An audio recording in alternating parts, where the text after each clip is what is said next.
हरे कृष्णा। बहुत से लोग कहते हैं कि ठाकुर जी की सेवा आप कैसे कर लेते हैं, आपके परिवार में कितने लोग हैं और आप अपने घर के साथ व्यवस्था के साथ साथ छोटे बच्चे को देखना और बाकी सारे घर की सेवाएं करना और ठाकुर जी की भी सेवाएं करना, उनका भोग बनाना, आप कैसे मैनेज कर लेते हो। हमें तो बहुत डर लगता है अपने ठाकुर जी को घर में लाने पे भी। तो ये सब जो प्रश्न होते हैं ये अधिकतर हर डिवोटीज़ के पास ज़रूर आते होंगे कि किस तरीके से हम लोग मैनेज कर पाते हैं इन चीज़ों को।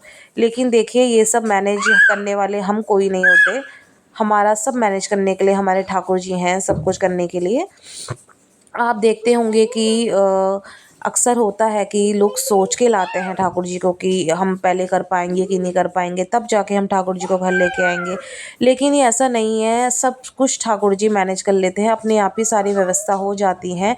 और एक बार अगर आप मन बना लेंगे ठाकुर जी को लाने का, तो ये व्यवस्थाएं भी सारी अपने आप ही हो जाती हैं।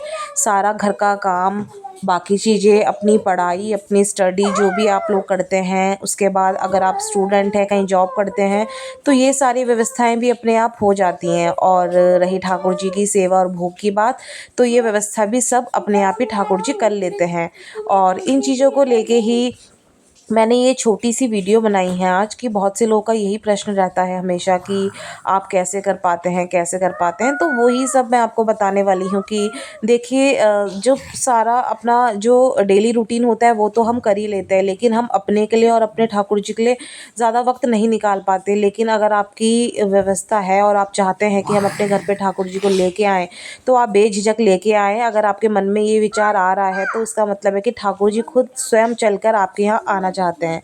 तो आप इस चीज़ को एक पॉजिटिव संकेत लेके आप इनको अपने यहाँ ला सकते हैं। खैर, ठाकुर जी को लाने का हमारा कोई अधिकार नहीं होता, ठाकुर जी स्वयं आते हैं। और अंदर हमारे जो विचार आता है लाने का, वो स्वयं ठाकुर जी ही के ही होते हैं। वो हमारे अंदर इतना ज़्यादा समर्थ नहीं है कि हम खुद से बोलें ठाकुर जी को कि हम तुम्हें लेके आ रहे हैं। नहीं, ठाकुर जी स्वयं चल के आते हैं। ठाकुर जी का कोई मोल भाव नहीं होता है। बट हाँ, क्योंकि एक समाज की रीत है कि हमें कुछ चीज़ लेनी है तो हमें उसका मोल चुकाना ही पड़ता है। लेकिन कहते हैं ना कि ठाकुर जी का कोई मोल नहीं होता। तो वही है बस। और बाकी आप लोग अपने घर पे बेझिझक लेके आ सकते हैं ठाकुर जी को, और आप देखेंगे कि आपकी खुद की व्यवस्था स्वयं होने लग जाती है आपके घर में। और धीरे धीरे आपका जो आप कहते हैं कि तामसिक भोजन और सात्विक भोजन, ये जो आपके घर में चलता है या कोई भी है जो अचानक से नहीं छोड़ पाते हैं, तो आप देखेंगे कि खुद ब खुद अपने आप ही ये व्यवस्थाएं भी खुद से हो जाती हैं। अगर आप सात्विक भोजन नहीं करते हैं तो, लेकिन धीरे धीरे अपने आप ही सब कुछ हो जाता है। और ज़रूरी नहीं है कि आप छोड़ेंगे तभी आपका कुछ मतलब भला होगा, या ठाकुर जी आप पे तभी कृपा करेंगे, ऐसा कुछ भी नहीं है। आप स्वयं अपनी चीज़ों को अपने हिसाब से करिए और आप देखेंगे कि धीरे धीरे आपका खुद से ही सारा जो मन है, आप अपने आप ही उन चीज़ों में लगने लग जाएगा आपका। और अपने आप ही सब कुछ धीरे धीरे आपका मन परिवर्तन भी होने लगेगा और सब कुछ छूटने भी लगेगा। कुछ चीज़ें ऐसी होती हैं जो हम चाहते हैं कि हम छोड़ें, लेकिन हम परिवार और अपने बाकी चीज़ों की वजह से नहीं छोड़ पाते हैं। तो कोई बात नहीं, इसमें ठाकुर जी आपका ऐसा नहीं है कि आपका अच्छा नहीं करेंगे या भला नहीं करेंगे या आपको वो चीज़ नहीं देंगे। तो ऐसा नहीं है, सब कुछ हो जाता है। और ठाकुर जी को सेवा करना ही बहुत बड़ी चीज़ होती है अपने आप में। और उनको जैसे एक अपने बालक के रूप में रखना, या अलग अलग भाव में भी बहुत से लोग रखते हैं। कोई उनको सखी के भाव में रखता है, कोई उनको मधुर जो भाव होता है उसमें रखता है, कोई उन्हें अपना प्रिय भाव में रखता है, कोई अपने संगनी और उस भाव में रखता है, कोई निकुंज भाव में रखता है। तो अलग अलग भाव में, प्रेम के भाव में हम रख सकते हैं।